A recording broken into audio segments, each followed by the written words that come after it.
Hujambo na karibu kwa mara nyingine tena mtazamaji wa The World News katika kipindi hiki cha ulimwengu wa siasa. Mimi ni Adam Hussein. Moja kati ya yale tuliokuwa nayo ni mkataba wa Iran na Marekani wamweka Netanyahu katika changamoto kubwa ya kisiasa. Makubaliano ya kusitisha mapigano kati ya Marekani na Iran yamemweka waziri mkuu wa Israel katika hali ngumu kisiasa, yakivunja nguzo tatu kuu za taaluma za kisiasa za Benjamin Netanyahu na kumwacha akikabiliwa na changamoto mpya ya usalama. Inawezekanaje kwamba mtu aliyejijengea taswira ya kuwa na ushawishi mkubwa wa kisiasa wa Marekani na kuwa mjuzi wa siasa za Washington amewekwa kando kwa kiwango hiki na hata kudhalilishwa hadharani na mshirika wake mkuu Marekani? Lakini maswali mengine watu wanaojiuliza, inawezekana vipi mtu aliyefanya kukabiliana na Iran kuwa kitovu cha sera ya usalama ya Israel amalize vita, huku utawala wa Iran ukiwa katika nafasi inayoweza kuonekana kuwa imara zaidi na kushinda katika vita hivi? Na taswira yake ya zamani ambayo tayari imepungua nguvu ya kuwa bwana usalama wa Israel itawezaje kuendelea kuishi wakati Marekani na Tehran zinadai Israel isitishe mashambulizi dhidi ya Hezbollah nchini Lebanon miezi kadhaa kabla ya uchaguzi mkuu wa Israel? Ni moja kati ya mambo ambayo yanaulizwa wakati huu kwa waziri mkuu Benjamin Netanyahu. Chaguo zinazomkabili Netanyahu sasa si nzuri. Zimefupishwa na kiongozi wa upinzani Yair Lapid katika bunge la Israel Knesset siku ya Jumatatu. Ama makabiliano ya moja kwa moja na yenye madhara kwa mshirika wetu mkuu, au kujisalimisha kwa unyenyekevu kwa maslahi ya Israel. Kauli kali zilizojaa matusi za rais wa Marekani Donald Trump kwamba Netanyahu alionyesha ukosefu wa busara alipoamuru shambulio dhidi ya Beirut siku ya Jumapili ya wiki iliyopita zimechukuliwa na wapinzani wake wa kisiasa pamoja na wachambuzi wa vyombo vya habari ambao tayari wanaangazia uchaguzi unaopaswa kufanyika kabla ya mwisho wa Oktoba.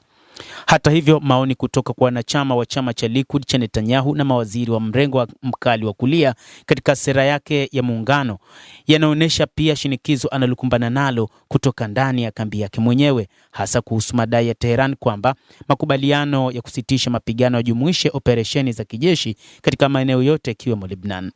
Makubaliano ya Trump hayafungi, aliandika waziri wa usalama wa taifa wa Israel wa mrengo mkali wa kulia Itamar Ben-Gvir kwenye mitandao ya kijamii mnamo Jumatatu ya wiki hii. Sisi si washirika wa makubaliano haya ambayo hayahakikishi usalama wetu, aliandika. Wakati mwingine kuna kuwa na tofauti za maoni kati ya washirika, na washirika wanapaswa pia kuwaelewa wenzao wanapokuwa katika hatari. Sima Shain, afisa wa zamani wa Mossad na mtaalamu wa masuala ya Iran, alisema ni vigumu kuelewa kwa nini Wamarekani walikubali hilo. Kwa kuiruhusu Iran kuamua nini kitatokea nchini Lebanon, Marekani inaipa Iran uwezo wa kuendelea kuiunga mkono Hezbollah na kuhakikisha kwamba Hezbollah inabaki kwa nguvu kubwa ya kisiasa katika uwanja wa siasa za Lebanon.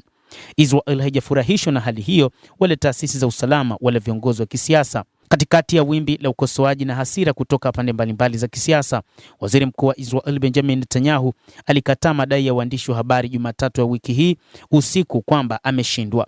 Nimetumia sehemu kubwa ya maisha yangu, ya utu wangu, uzima wangu kwa lengo moja, kuizuia Iran isipate silaha za nyuklia, alisema wakati wa mkutano na waandishi wa habari mjini Yerusalemu.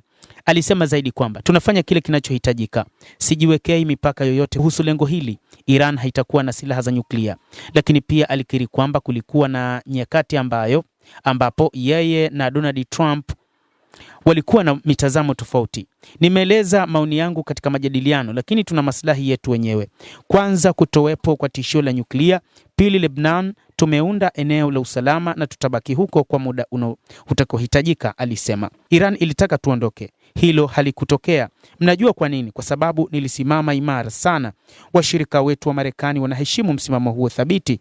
Pia tunasisitiza kuhifadhi uhuru wetu na kufanya operesheni za kijeshi. Ikiwa tutashambuliwa au kutishiwa, tutajibu, alisema waziri mkuu wa Israel bwana Benjamin Netanyahu. Akiwa mara nyingi mwepesi wa kutangaza ushindi, waziri mkuu wa Israel Benjamin Netanyahu sasa anakabiliwa na kazi ngumu ya kuamua hatua zake zinazofuata. Usalama umekuwa msingi mkuu wa ujumbe wake kwa wapiga kura kwa miongo kadhaa. Hata hivyo, sasa ni vigumu zaidi kuendelea kuwasilisha ujumbe huo kwa ufanisi.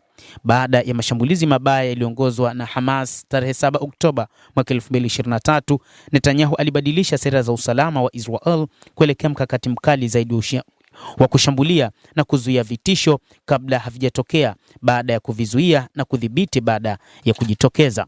endelea kutufuatilia mtazamaji, lakini ni kusihi usisahau kulike, usisahau kucomment, kadhalika usisahau kusubscribe channel yetu hii ili upate habari hizi kwa mapana kupitia The World News.